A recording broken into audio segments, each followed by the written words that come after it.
Halo teman-teman semuanya, sebelumnya perkenalkan nama aku Putut Budi Tomo. Aku adalah salah satu mahasiswa di Universitas Pembangunan Jaya, program studi Sistem Informasi.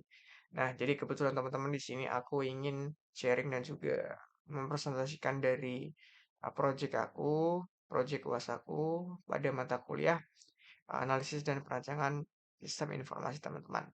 Nah, di sini judul dari proyek aku yaitu tentang analisis dan perancangan sistem penjualan properti pada perusahaan MP Project, teman-teman. Nah, sebelum kita lanjut ke topiknya, di sini aku akan menjelaskan sedikit tentang MP Project gitu apa. Jadi MP Project ini merupakan perusahaan yang bergerak di bidang properti teman-teman sebagai pengembang perumahan dari tahun 2017. Nah, untuk saat ini MP Project ini tengah mengembangkan perumahan terbaru mereka yaitu Rumah Stellar Jardin dan juga Alpen Hills, teman-teman. Nah, dari sistem penjualan saat ini, teman-teman, MP Project terdapat beberapa prosedur untuk melakukan penjualan properti mereka kepada calon konsumen. Yang pertama ada prosedur survei unit, kemudian ada prosedur pemesanan unit properti dan juga ada prosedur pemilihan sistem pembayaran unit properti. Nah, dari ketiga prosedur itu teman-teman, aku coba breakdown ulang nih. Coba gambarkan ke sebuah bentuk analisis gitu kan. Dari bentuk diagram dan juga bentuk analisis permasalahan lainnya. Dari ketiga prosedur ini, aku mendapatkan beberapa hasil permasalahan pokok yang ada di sistem lama gitu. Di antaranya itu apa aja permasalahannya? Yang pertama, data penjualan properti saat ini itu tersebar di berbagai sumber berkas dokumen. Data yang di sini aku maksud itu seperti data propertinya juga, data dari konsumennya, kemudian data dari pelaporan penjualannya, dan data-data yang berkaitan dengan uh, pemberkasan dari berkas dokumen yang diserahkan dari calon konsumen, teman-teman. Kemudian masalah yang kedua yaitu terkait dengan adopsi sistem dan perangkat lunak yang berbeda oleh tiap-tiap departemen, teman-teman. Dan di sini menghasilkan kesulitan dalam berbagi data antar departemen karena kan uh, sistem perangkat lunak yang berbeda-beda itu tentunya memiliki fungsionalitas yang berbeda-beda. Jadi output yang dihasilkan tentunya akan berbeda pula dari struktur datanya dan juga format datanya, teman-teman. Nah, dari hasil analisa permasalahan tersebut, aku coba buatlah sistem baru. Nah, aku mulai dari analisa kebutuhan terlebih dahulu. Yang di mana di sini aku dalam melakukan analisa kebutuhan ini, aku melakukan wawancara kepada beberapa stakeholder di MP Project, yaitu yang pihak marketing, pihak pimpinannya juga, dan juga pihak dari staf penjualannya. Nah, ada tiga proses, yaitu ada elisitasi tahap satu. Aku di sini menggunakan tahapan elisitasi tahap satu, elisitasi tahap 2, dan juga elisitasi tahap 3. Nah, dari ketiga tahapan ini, ah, maka akan terciptalah yang namanya final elisitasi, teman-teman. Nah, final elisitasi inilah yang menjadi dasar ah, untuk membuat rancangan sistem baru, teman-teman. Nah, di sini aku mendapatkan beberapa kebutuhan fungsional dan non fungsional sendiri, teman-teman. Nah, dari kebutuhan ini, teman-teman, aku modelkan menjadi sebuah perancangan beberapa desain sistem, teman-teman.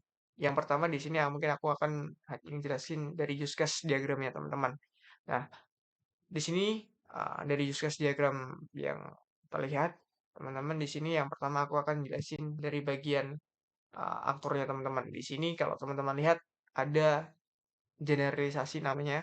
Ini yang aku tunjukkan di crosshair. Itu namanya generalisasi yang dimana user ini merupakan parent dari beberapa aktor. Aktornya itu apa aja? Yaitu konsumen, marketing, staf penjualan, dan pimpinan.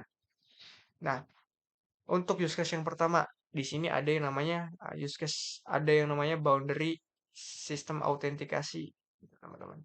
Yang dimana di dalam boundary ini, teman-teman, ada yang namanya use case diagram, use case login, dan juga ada kelola akun profile. Nah, mungkin teman-teman sudah familiar lah, maksudnya login tuh prosesnya seperti apa dan juga kelola akun profile itu seperti apa. Oke. Nah, kemudian di use case yang kedua itu adalah di boundary sistem penjualan properti. Di sini aktor calon konsumen memiliki use case registrasi, kemudian simulasi KPR.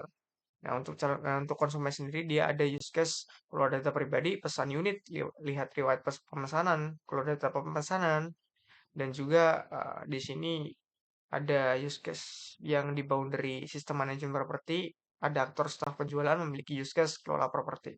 Nah, kemudian untuk di boundary sistem pelaporan pemesanan sendiri, terdapat aktor pimpinan yang dimana use case-nya itu lihat laporan pemesanan, teman-teman.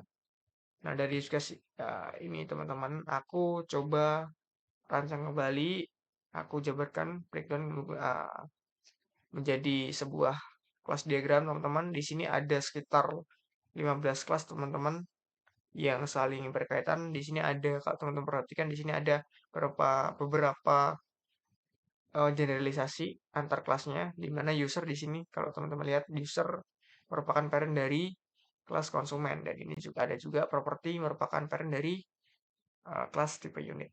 Nah, dari perancangan desain arsitektur, desain sistem tersebut, teman-teman, kemudian aku bikin desain user interface-nya. Nah, ini merupakan desain halaman antarmuka login dan registrasi. Kemudian di sini ada halaman keluar data akun dan data pribadi, lengkap dengan formnya. Kemudian selanjutnya di sini ada halaman simulasi untuk KPR. Selanjutnya di sini ada halaman untuk pemasaran properti. Jadi di yang pertama ini merupakan halaman utamanya. Kemudian ini ada halaman list propertinya. Kemudian ini merupakan form pemesanannya. Dan ini merupakan halaman untuk melihat riwayat pemesanan properti. Selanjutnya di sini ada halaman untuk kelola data properti. Dan ini merupakan list daftar propertinya. Ini untuk form penambahan data properti dan ini untuk melakukan edit data properti, teman-teman. Nah, selanjutnya di sini merupakan halaman untuk mengelola data pemesanan oleh marketing tadi. Nah, kemudian ini yang terakhir merupakan halaman untuk pelaporan data pemesanan yang bisa diakses oleh pimpinan. Nah, mungkin sekian teman-teman dari penjelasan singkat sedikit terkait project yang sudah aku buat. Kurang lebihnya mohon maaf. Wassalamualaikum warahmatullahi wabarakatuh.